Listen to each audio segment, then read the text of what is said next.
오늘은 예수님의 사람 15번째 죽음을 통한 승리라는 제목으로 함께 은혜를 나누고자 합니다. 오늘 본문 말씀을 제가 잘못 전달해 드린 것 같아요. 원래 본문 말씀이 고린도후서 4장 10절로 11절의 말씀입니다. 다시 한번 찾아보겠습니다. 고린도후서 4장 10절로 11절 말씀입니다. 신약성경 289페이지.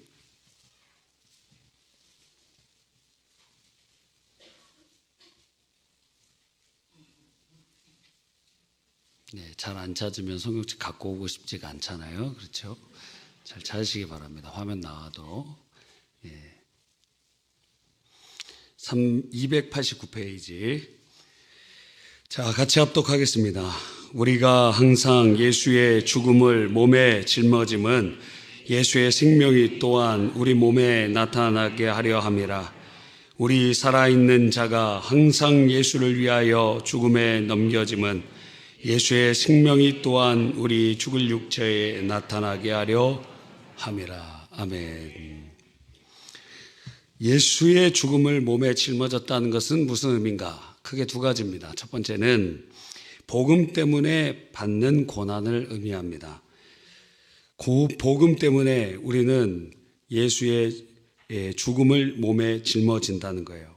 여기서 죽음이라는 단어는 어떤 신학자가 보니까 아주 이 단어는 굉장히 신약성경에서 아주 유니크하게 쓰인 것인데, 보통 죽음을 나타낼 때는 타나토스라는 단어를 사용하는데 여기서는 네크로시스라는 단어를 사용했습니다. 그래서 단순히 죽음이라는 게 아니라 죽는 과정, 죽어가는 과정, 죽는 일, 그러니까 죽음이 아니라 죽는 일, 죽어가는 과정, 그것을 포함하는 의미라는 것입니다.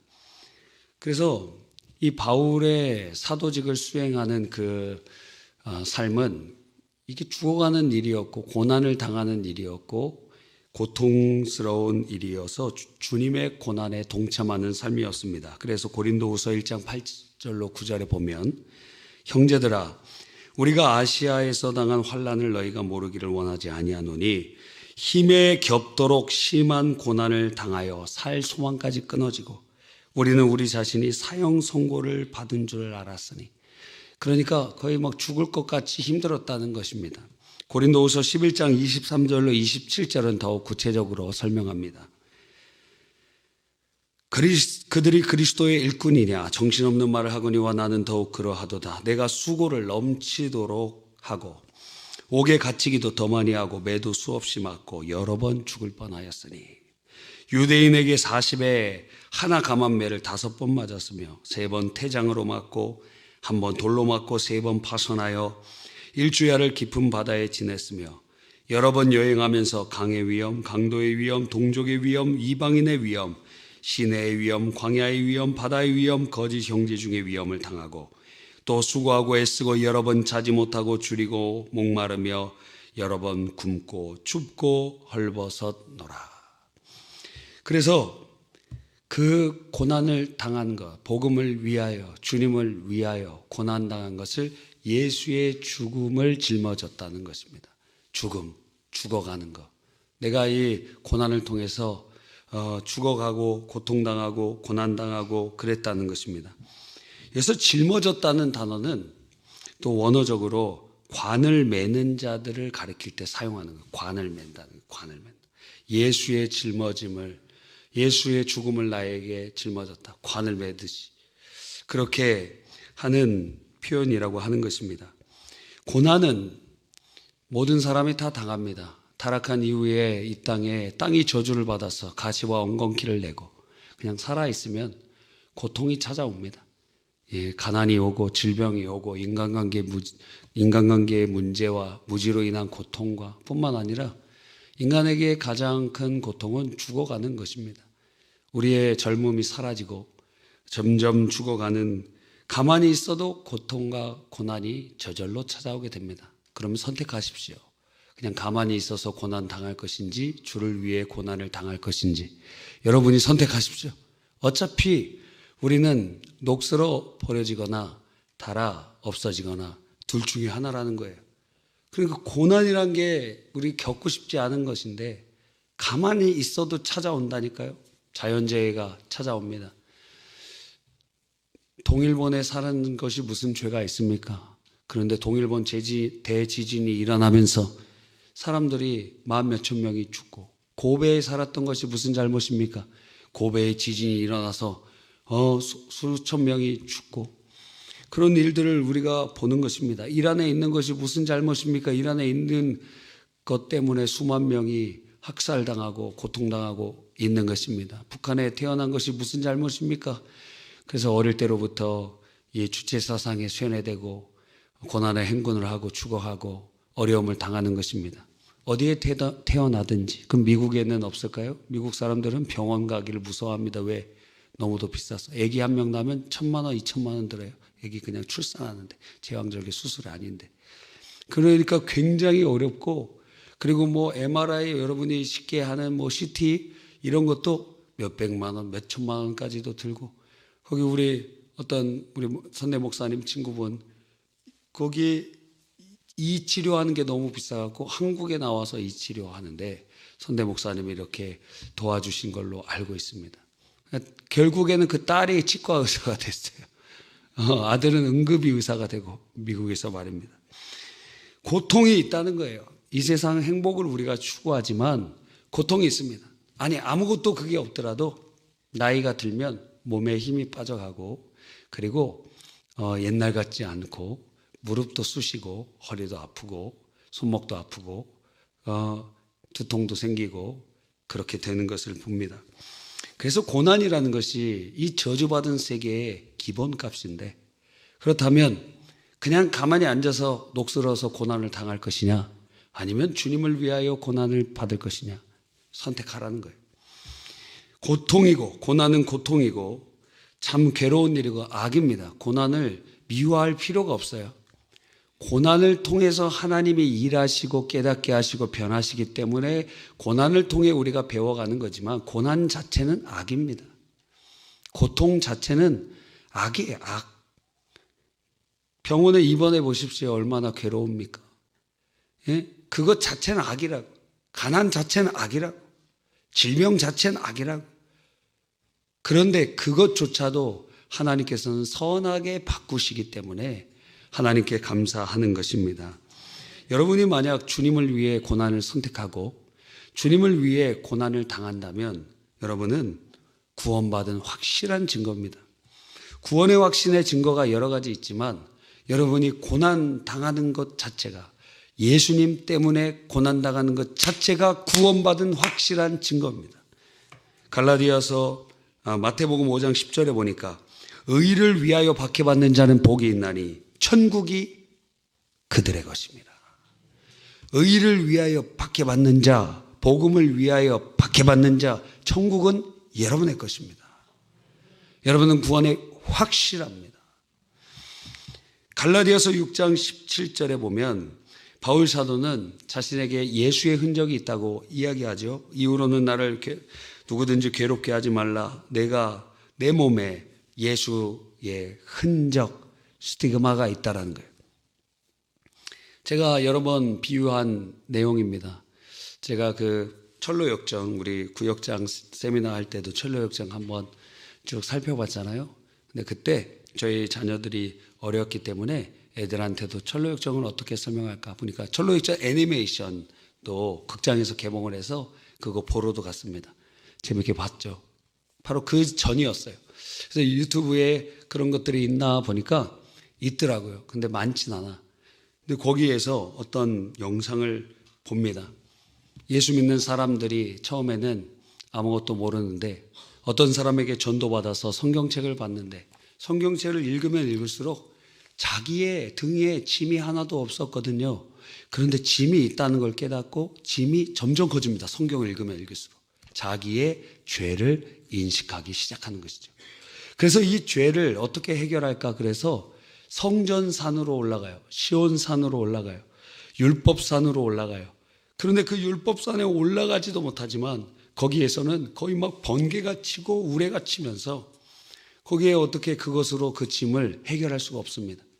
그런데 갈보리 언덕으로 올라가는데 그곳에 십자가 앞에서 십자가 그늘 아래에서 예수 그리스도를 영접하고 그 십자가의 은혜 가운데 짐이 탁 풀리면서 자유함을 얻게 되는 것입니다. 바로 그 사람이 그런데 이제 천국을 향해 그 평생을 걸어가는 신자의 삶의 모습을 보여주는데 그 길을 가는 사람마다 갑옷을 입고 있어요. 그리고 무엇인가 투구를 쓰고 검을 쓰고 오늘 제가 오부 예배 때 검을 가지고 왔어요. 모조검이지만 검을 들고 왔습니다. 예, 제목이 뭐냐면 안멸의 칼날이었기 때문에 그래요. 안멸의 칼날. 예, 딱 이거 벌써 느낌이 오는 사람은 상당히 애니메이션을 많이 본 사람입니다. 예, 자, 그래서 그 갑옷을 입고 즉 전신갑주를 입은 것입니다. 구원의 투구, 의의 흉배, 호심경이라고도 하죠. 그리고 진리의 허리띠, 복음에 준비된 신과 믿음의 방패, 성령의 검을 들고 전진해 나아갑니다. 근데 마지막에 도착하는데 그 요단강이 있는 거예요. 근데 요단강이 높은 곳에서 아래로 흐르는 것이 아니라 바닥에서 하늘로 흘러요. 하늘, 강이. 야, 그거 참 멋있게 표현해 놨더라고요. 강이 아래에서 위로 흐릅니다. 그러면서 그 요단강가에 있는데 그 갑옷을 입은 사람들이 어떤 사람은 이쪽에 어깨를 보호하는 갑옷이 찢어지고 어떤 사람은 방패가 다 완전히 낡아버리고 어떤 사람은 칼이 부러지고 그런데 다 그 요단강으로 들어갑니다. 그러면 사람들이 탁 들어가면서 그 물줄기에 따라서 하늘로 이렇게 올라가요. 근데 주인공 기독도 크리스찬이 그 물속으로 탁 들어가는데 정신을 잃습니다. 정신을 잃으면서 가보니까 천국에 도착했어요. 천국에 도착한 겁니다. 그리고 의의 옷으로 세마포 옷으로 바꿔주시고 하는 것을 보게 되는 것이죠. 여러분 거기서 한 단계 더 나가서 제가 이런 상상을 해봤다고 말씀드렸죠. 천국에 들어가서 이 땅에서 마귀와 싸우고 세상과 싸우고 정욕과 싸우고 그렇게 해서 싸우다 보니까 뭐예요? 갑옷이 다 누더기가 되어버렸습니다. 예? 막 화살도 막 그 의심의 화살이 막 날라오고 마귀의 사단과 공격과 싸우면서 온몸이 막 불에 그을리기도 하고 방패가 막 찌그러지기도 하고 그리고 보니까 몸에 막 멍도 있고 상처도 있고 그런 거예요. 근데 주님께서 그 옷을 벗겨주시면서 흰 세마포 옷으로 입혀주시고 그 상처마다 주님 만져주시면서 그것이 면류관이요 상급이요 은혜의 역사가 일어나는 것 상상해 보게 되는 것입니다. 그런데 어떤 사람은 갑옷이 그냥 새 것이에요. 새 것. 세상 말로 그걸 뭐라 그럽니까? 새 것. 완전 새 것. 예? 예? 제가 힙합을 하고 싶어갖고 지금 물어보는 겁니다. 완전 새 거예요. 완전 새 거인데 그 부끄러운 일입니다. 그리고 주님이 새 옷을 세마포 옷을 입혀주는데 온몸이 배고같이 지금은 뭐 비타민도 먹고 비타민 주사도 먹고 뭐 여기에 돌려깎기도 하고 뭐 다 해갖고 하얗게 만들 수 있겠지만 천국에 가서는 부끄러운 일입니다. 맨날 우유로 샤워하고 주를 위하여 고난과 박해와 고통과 조롱과 모욕은 하나도 없고 맨날 해가고 근데 누군가는 막 손이 막 거칠거칠하고 막 화살에 맞은 자국도 있고 전투하면서 막 팔에 멍도 들고 주님께서 그걸 하나하나 치료해 주실 때 그게 면류관이 되고 와, 이게 성경에 없는 내용이에요. 제가 지금 한번 생각해 보는 겁니다. 그러지 않을까?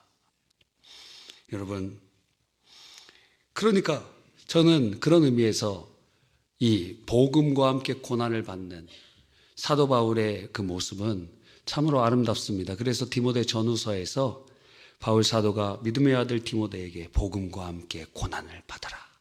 나와 함께 고난을 받아라. 말하고 있는 것입니다. 그런 의미에서 세속식반 교사들은 자랑스럽습니다. 여러분 참 자랑스러워요. 주를 위해서 복음의 최전선에서 뭐 선교지 안 나가도 여기서도 박해받아요. 여러분이 전도를 안 해보니까 이게 뭐 지금 어렵고 준박해 국가 정도로 안 느껴지지. 한번 전도를 해보십시오. 특별히 어린이 전도해 보십시오. 극렬 부모님들이 막 반대하고 신고한다니까요. 신고를 해요. 경찰에 신고도 하고 공원 관리자에게 신고를 하고, 그래서 경찰도 만나고 공원 관리자한테 욕도 얻어먹고 동네 사람들한테 뭐 하는 짓이냐도 하고, 그리고 거기 있던 사람들이 막 엄마들 그런 거 있잖아요. 뭐 엄마 카톡방 뭐 이렇게 있고 뭐 거기다가 막 올려갖고 저기 반동문자들 온다고 막 그러면서 저기 못 가게 하라고 그렇게 하고 하는 것을 우리는 보는 것입니다. 여러분은 그런 의미에서 너무도 대단하고 존경스럽고 하나님께서 기억하시고 하나님의 일꾼이며, 여러분은 천국은 분명히 여러분의 것입니다. 할렐루야. 뿐만 아니라 두 번째로 예수의 죽음을 몸에 짊어졌다는 의미는 주님과 연합했다는 의미예요. 예수님 십자가에 못 박히실 때 나도 죽었고 예수님 살으실 때 나도 살았다는 거예요. 예수님의 죽음은 곧 나의 죽음이요, 예수님의 생명은 나의 생명입니다. 10절을 다시 읽어보면 우리가 항상 예수의 죽음을 몸에 짊어지면 죽음, 예수의 생명이 또한 우리의 몸에 나타나려 합니다. 죽음과 생명은 동전의 양면으로 우리에게 주십니다. 그리스도의 십자가와 부활은 동전의 양면인 것처럼 내가 예수님과 함께 죽으면 동시에 예수님이 내 안에 사시면서 나는 새로운 피조물로 주님과 연합하여 살게 되는 것입니다. 나는 죽는 것에 초점이 아니라 내가 죽기 때문에 주님이 내 안에 사시는 것입니다. 그럼 나도 사는 것입니다. 할렐루야. 그래서 초점이 어디에 있는지를 우리는 정확히 알아야 돼요. 죽음의 초점이 아니고 죽기 때문에 내 안에 주님이 사시고 내가 살고 새로운 피조물이 되는 것입니다. 그래서 예수님의 죽음과 부활의 주님의 우리는 동시에 연합하고 있는 것입니다. 부활과 연합한다는 것은 굉장히 중요한 세 가지 의미를 가지고 있어요. 첫 번째는 과거적으로 의미입니다. 의롭다함과 연관이 있습니다. 예수님께서 부활하시는 것은 크게 두 가지를 증명하는데, 첫째는 그분이 죽음의 권세에 붙잡히실 수 없는 신성을 따라서는 참 하나님이시다. 그러니까 죽음과 사망의 권세가 어찌 주님을 붙잡을 수 있으리요. 그래서 그것을 깨고 주님이 부활하신 거예요. 동시에 인간으로서는 그분이 죄인이 아니시기 때문에 하나님 아버지께서 그것을 인정하시며 예수님이 죄 없으신 의인이셨음을 증거하는 표로 부활의 표를 우리에게 주시는 것입니다. 이게 왜 중요하느냐? 그래서 부활의 주님과 연합할 때 우리도 죄 없는 자로 주님이 여겨주시고, 그래서 예수님의 의가 우리의 의가 되게 하시고 하나님의 법정에서 의인으로 여겨주시는 것입니다. 여러분, 이건 굉장히 중요한 내용이에요. 두 번째는 예수님의 부활은 현재적인 능력의 우리의 원천이 됩니다. 예수님이 부활하심으로 죄의 권능을 이기고 사망의 권능을 이기고 죽음의 권능을 이기고 마귀를 이기고 그래서 부활하셨어요. 그래서 그 부활의 주님이 우리 안에 역동하실 때, 그 부활의 주님과 연합할 때 우리도 죄를 이깁니다. 우리도 마귀를 이깁니다. 우리도 저주를 이깁니다. 우리도 승리하게 되는 것입니다. 그래서 지금 오늘을 살아가는 그리스도인의 능력은 어디로부터 오느냐? 부활과 연합할 때 우리에게 오는 거예요. 예수님과 함께 옛사람이 죽었고 그걸로 끝나면 안 됩니다. 주님과 연합하여 부활할 때, 부활에 연합할 때 우리에는 능력의 삶, 그게 다른 말로 성령 충만의 삶이고 부활의 권능의 삶이고 주님의 역동하시는 능력에 연합하는 삶인 것입니다. 그리고 미래적인 의미가 있습니다. 이것은 바로 예수님과 함께 부활의 영광에 이르게 되는 글로리피케이션, 영화로운 영화의 상태에 이르게 되는 거예요. 그래서 부활은 과거의 의미로서 의롭다함과 연관이 있고 현재의 의미로서 오늘을 살아가는 능력의 역사가 일어나고, 그리고 장차 부활의 영광에 동참하는 하나님의 소망의 은혜가 있다라는 것입니다. 그런데 왜 우리는 예수님의 생명으로 살지 못합니까? 다른 말로 왜 부활에 연합하여 살지 못합니까? 부활과 연합하기 위해서는 반드시 죽음이 전제되어 있기 때문에 그래요. 예수님의 부활은 죽음 다음에 오기 때문에 그래요. 여러분이 우리의 삶에 부활에 역동하는 능력이 나타나기 위해서는 죽음이 전제되어야 된다는 거예요. 죽어야 삽니다. 죽어야 삽니다.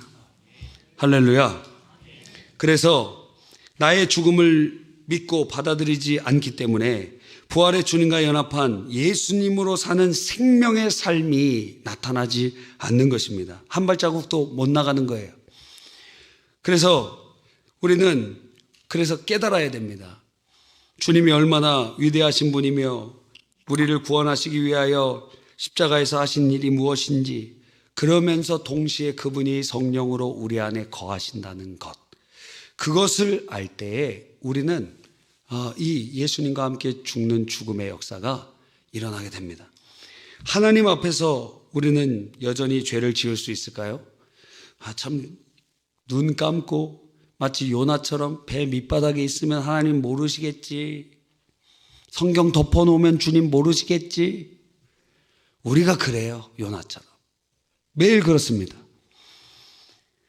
하나님 앞에서 나는 하면서 자기를 주장할 수 있을까요? 하나님 앞에서 염려하고 걱정할 수 있을까요? 하나님의 말씀 앞에 나 못합니다, 주가 쓰시겠다 하는데 거절할 수 있을까요? 그럴 수 없을 것이죠. 그래서 우리는 주님 앞에 순종하는데 그것은 곧 우리의 죽음입니다. 그래서 순종은 적극적 자기 부인이요, 그래서 순종할 때 나는 죽어가는 것입니다. 순종이 없는 자기 부인은 없는 거예요. 순종해야 돼. 그럼 죽어갑니다.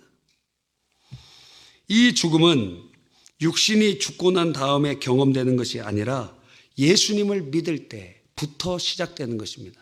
무엇인가 막 고상하고 엄청난 훈련이 되어 있어서 되는 것이 아니라 예수님 믿는 자들에게 주님은 처음부터 요구하시는 것입니다. 내가 죽으면 먹고 사는 걱정이 주께 맡겨집니다. 오직 나의 죽음을 보여드리면 돼요. 그러면 내 안에 주님이 사시는 것입니다. 그래서 고린도후서 4장 10절로 11절에 우리 읽은 본문에 우리가 항상 예수의 죽음을 몸에 짊어짐은 예수의 생명이 또한 우리 몸에 나타나려 함이니라. 죽으면 생명의 역사가 일어납니다. 우리가 살아있는 자가 항상 예수를 위하여 죽음에 넘겨짐은 예수의 생명이 또한 우리 죽을 육체에 나타나려 하려 함이니라. 사도 바울은 예수님의 죽음을 짊어지고 살았습니다. 자기 십자가를 지고 순종의 삶을 살았다는 것이죠. 그래서 예수님의 생명의 역사가 나타났습니다. 죽었더니 주님의 역사가 일어납니다. 내가 죽었더니 하나님의 권능의 역사가 일어납니다. 내가 죽었더니 주님이 영화로우심을 받으십니다. 내가 죽었더니 참된 기쁨이 일어나는 것입니다. 내가 그것을 내려놨는데 오히려 하나님은 채워주시고, 내가 그것을 걸어가기로 막 갈등하고 있을 때, 선택했을 때 하나님은 기쁨과 은혜로 도울 자를 붙여주시는 것입니다. 그러므로 이제는 죽음조차 더 이상 우리를 두렵게 할 수 없게 되는 것이죠. 이러한 믿음을 통하여 예수님의 생명의 역사가 일어나고 생명의 삶을 살게 되는 것입니다. 그리스도 안에서 이 옛자의 죽음을 믿고 받아들이는 사람에게는 한 가지 더 놀라운 복이 일어나요. 그것이 바로 자유입니다. 지금까지는 우리를 무엇인가가 속박합니다. 어떠한 인간관계가 우리를 속박하고, 그래서 그 사람 만나기 싫고, 그런 사람 있죠? 만나기 싫은 사람 있잖아요. 만나면 좋은 친구. 여러분, 만나면 좋은 친구가 돼야 되는데 만나고 싶지 않은 사람 있잖아요.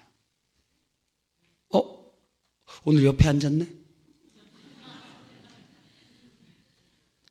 만나고 싶지 않은 사람, 원수는 외나무 다리에서 만납니다. 여러분, 그런데 그 미움도 거기서부터 자유함을 얻게 돼요. 내가 죽으면, 생명의 역사가 일어나면, 내가 죽으면 주님의 생명으로 살아나는데, 부활의 영광의 역사가 일어나는데 그 증거가 자유라는 거예요. 진리가 너희를 자유케 하리라. 부활의 능력을 경험하는 자들마다 자유예요. 돈에 얽매인 것에서 자유예요. 우리가 많이 돈에 얽매이고 지금 여러분이 노후에 관해서 굉장히 얽매여 있잖아요. 저도 노후를 생각하면 이게 어떻게 해야 되나 하는 생각이 벌써부터 납니다. 예? 어떤 목사님은 담임 목사 시작할 때부터 은퇴할 때를 준비하더라고요. 예. 그래갖고 왜 은퇴할 때 항상 목사님들이 목회 잘하다가 나중에 그 은퇴할 때 막 잘 대우해달라고 막 그러면서 하다가 교회 갈등이 일어나고 문제가 발생하는 경우가 많거든요. 그래서 저도 지금부터 기도하고 있어요. 좋은 은퇴를 위해서, 후임자를 위해서 기도하고 있어요. 하나님의 은혜를 간구하고 있는 것입니다. 그런데 성령의 사람들은 자유예요. 나는 죽고 예수로 산 생명의 사람들은 자유예요. 지금 우리가 무엇인가 붙잡히고 속박되어 있다면 우리 지금 자유하지 못합니다. 그게 돈 문제든지 사람과의 관계 문제든지 그것이 무엇이든지 간에 나를 자유롭게 하지 못하는 그 무엇이 우리를 속박하고 있습니다. 죽지 않은 무슨 부분이 있다는 거예요.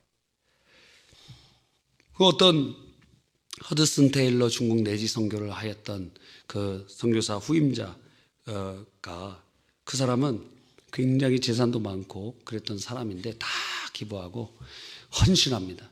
근데 그 사람의 특징 중에 하나는 후각이 굉장히 예민해서 역한 것이나 역한 냄새를 못 견뎌요. 그래서 그걸 죽기 위해서 오히려 더 역한 곳으로 갔습니다. 더 못 참을 냄새 있는 곳으로 갔습니다. 더 그래서 왜? 그게 선교에 방해가 될까 봐. 내 후각이 죽어가는 거예요. 그걸 선택하는 거예요. 그래서 인도 선교 가는데 오른손으로 또 밥 못 먹고 그냥 막 나는 그거 싫어요. 주면 먹어야지. 물론 저는 선교사님이 이거 먹으라 그런 거 제가 안 먹고 저와 한 몸인 부인에게 먹으라고 했습니다. 그 부인이 먹은 건 내가 먹은 거지. 스트리트 푸드이기 때문에 그거 잘못 먹으면 막 큰일 날 수도 있기 때문에 저는 제가 한 몸인 제 아내가 먹고 제가 먹은 것으로 하였습니다. 굉장히 먹으면 탈이 날 것 같더라고요. 여러분, 자유한 거예요. 냄새에서 자유해. 깻잎 못 먹는 사람도 있죠. 뭐 고수, 고수 저도 먹긴 먹을 수 있는데 돈 내고는 먹고 싶진 않습니다. 주면 먹어. 넣어보세요 목사님. 그럼 막 넣습니다. 막 마늘도 넣고 고수도 넣고 막 다 넣어서 먹습니다. 이게 무슨 맛인가? 예, 민트 초코 100배 강한 맛입니다. 고수는. 예. 그런데 그거 아니 그냥 주면 먹어야지. 저는 지금 금요일인가 토요일날 아이스크림 중에 우유 맛이 아주 강하게 나은 뭐 상하목장 뭐 이런 거 있잖아요. 그거 먹고 벌써 이틀 동안 배가 아픕니다.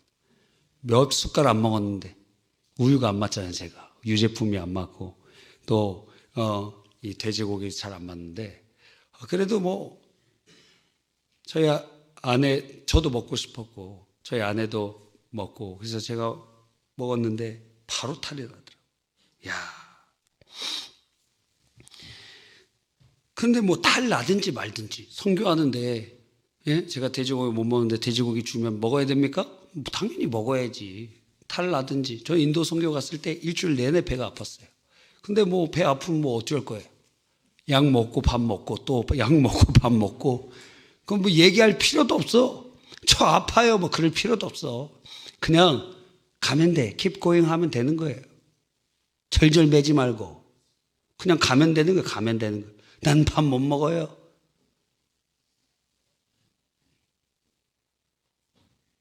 전 잘 먹습니다. 그냥 하는 거예요. 그냥 자유하는 거예요. 어떤 것에서부터도 자유하게 돼요. 여러분이 지금 어떤 공동체 안에 저 사람은 있는데 내 불편하다. 저 사람 있는 곳에 나 힘들다. 지금 죽지 않은 부분이 있는 거예요. 그 사람 걸린다. 저 사람 있는데 딴 데 피하고 싶다. 2부 예배 왔네. 나 3부 예배 드려야지. 그러면 뭔가 안 죽은 부분이 있는 거예요. 지금 죽으면 자유해. 죽으면 자유한다는 거예요. 그 재밌는 얘기 있잖아요. 여러분, 그 힘들게 하는 사람 가만히 냅두세요. 어떤 100살 넘은 할아버지한테 어떻게 100살 넘게 그렇게 잘 건강하게 살 수 있었습니까? 미워하는 사람, 그런 사람들 막 많이 있지 않습니까? 그거 어떻게 이겨냈습니까? 했더니 그분이 명언을 남기셨어요. 냅둬. 내가 100살 넘게 살다 보니까 다 일찍 죽더라고. 냅둬, 냅둬. 다 죽으니까 냅둬, 냅둬. 그냥 냅두세요. 죽을 거니까. 여러분, 우리가 죽으면 자유하게 돼. 와, 그럼 뭐 제가 다 자유하다 그런 얘기가 아니에요. 진리의 말씀을 선포하는 것입니다. 죽으면 자유해. 새벽 기도, 여러분, 새벽 기도에 대해서 죽으면 새벽 기도가 짐이 되지 않습니다. 왜? 거기 죽었으니까 나. 그러니까 새벽 기도가 막 힘들고 어려운 게 죽어버렸으니까 안 힘들고 안 나가면 오히려 찜찜해요. 부끄러운 고백을 하나 할까요? 나중에 하도록 하겠습니다. 지금 하려고 그랬는데 하지 말라고 하시는 것 같아요. 여러분, 그러니까 자유한가? 많은 성도가 우리의 못된 성품 옛자의 본성을 막 힘들게 누릅니다. 막 눌러요. 막 누르고 감추고 살아갑니다. 감추고 누르면서 이겼다고 생각합니다. 훈련하면서 나는 변화됐다고 생각합니다. 근데 드러나지 않을 뿐이지 이긴 게 아닙니다. 여러분, 어떤 계기가 있으면 다시 불 붙어요. 담배 끊는 사람들 어때요? 담배를 다 끊었는데, 그런데 언제 무너집니까? 막 스트레스 받고 어려운 일이 딱 있을 때 오늘 한 대 피자. 그러면 한 대를 피면 어떻게 돼? 한 갑을 그 자리에서 다 피게 됩니다. 와, 이건 씨가예요, 씨가.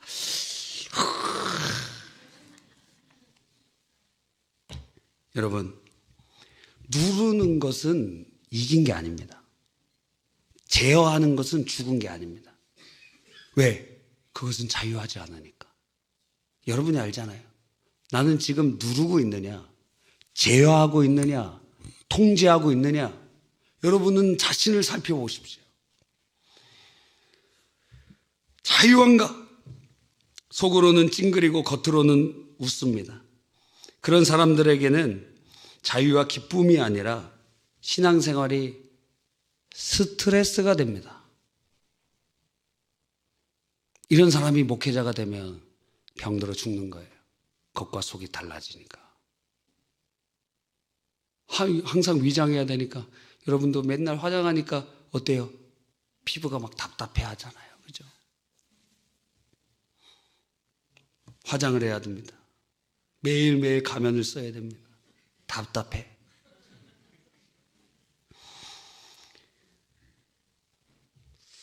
그 유기성 목사님 책에 이렇게 돼 있어요. 유교의 공자는 수신, 자기를 깨끗이 하고 자기를 훈련시키고 마음을 닫고 억제하는 것으로 이것에 성공해야 성인이 된다고 얘기했습니다. 그래서 그리스도인들도 그렇게 하는 사람이 있습니다. 신앙생활을 유교적으로 하는 것이죠. 그들은 매사에 조심합니다.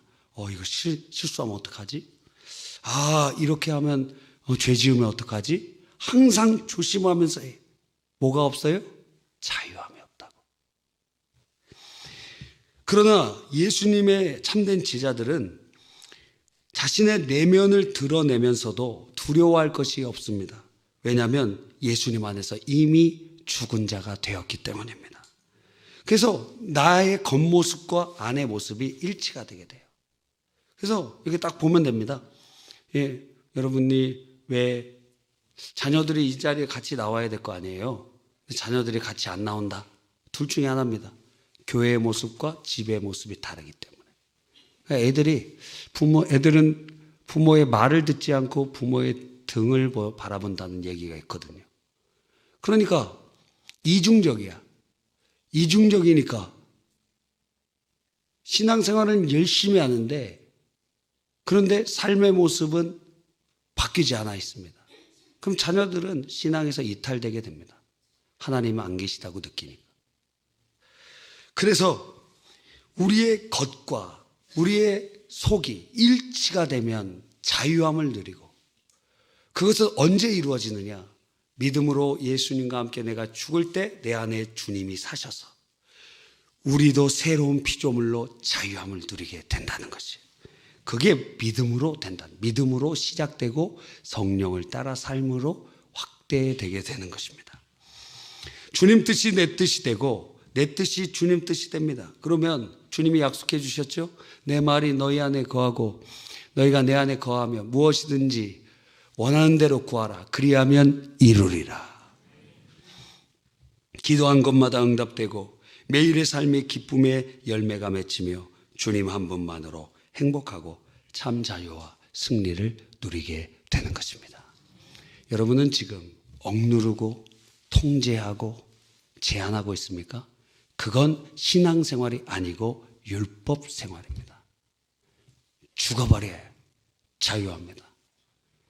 숨기고 위장하고 가면 쓰고 언제까지 그럴 겁니까?